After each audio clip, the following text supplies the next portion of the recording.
ముఖ్యమంత్రి జగన్మోహన్ రెడ్డి ముస్లిం కుటుంబాలకు అన్ని విధాలా అండగా నిలుస్తున్నారని వైసీపీ తూర్పు నియోజకవర్గ ఇన్ఛార్జ్ దేవినేని అవినాష్ అన్నారు. రాష్ట్ర చరిత్రలో మైనార్టీలకు ఉప ముఖ్యమంత్రి పదవి ఇచ్చిన ఘనత మన ముఖ్యమంత్రి జగన్మోహన్ రెడ్డిదేనని పేర్కొన్నారు.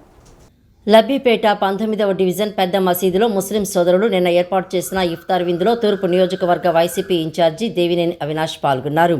వక్ఫ్ బోర్డు డైరెక్టర్ మీర్ హుసేన్, ముస్లిం సోదరులు నహీద్ అలీం, సుబానీ, రిజ్వాన్, చోటు తదితరులతో కలిసి దీక్ష విరమణలో పాల్గొన్నారు. ఈ సందర్భంగా అవినాష్ మాట్లాడుతూ ముఖ్యమంత్రి జగన్మోహన్ రెడ్డి ముస్లిం కుటుంబాలకు అన్ని విధాలా అండగా నిలుస్తున్నారని అన్నారు. రాష్ట్ర చరిత్రలో మైనారిటీలకు ఉప ముఖ్యమంత్రి పదవి ఇచ్చిన ఘనత మన ముఖ్యమంత్రి జగన్మోహన్ రెడ్డిదే అని తెలియజేశారు. కుటుంబ సభ్యుల్లాంటి ముస్లిం సోదరులు సుఖ సంతోషాలతో ఉండాలని అల్లాను కోరుకుంటున్నారని అన్నారు.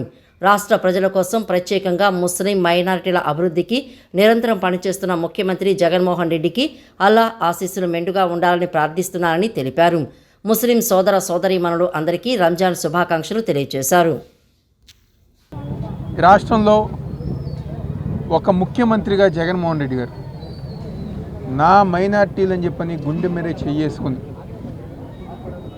మైనార్టీ సోదరీమణుల ఒక సంక్షేమం కోసం ప్రతినిత్యంగా ఈరోజు పాటుపడుతూ సంక్షేమ కార్యక్రమాల విషయంలో, అభివృద్ధి కార్యక్రమాల విషయంలో ఈరోజు ఇదే తూర్పు నియోజకవర్గంలో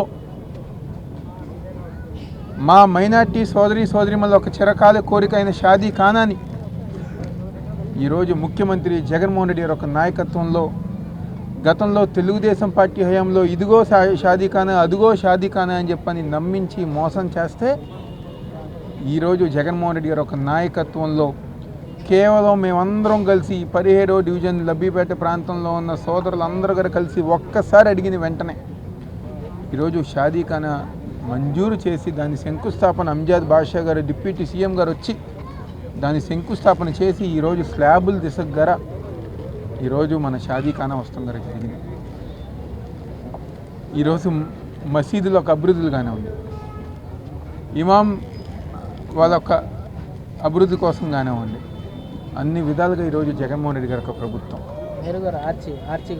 అదేవిధంగా సోదరులు ఆర్చి గారు గతంలో స్వర్గీయ దేవినేని రాజశేఖర్ నెహ్రూ గారు ఒక సహకారంతో ఈ ప్రాంతంలో ఆర్చి ఎంతోమంది వ్యతిరేకించినా ఈ ప్రాంతంలో ఆర్చి ఏర్పాటు చేయాలని చెప్పని ఆ రోజు కోరటం, దానికి అనుగుణంగా పనిచేస్తుంది.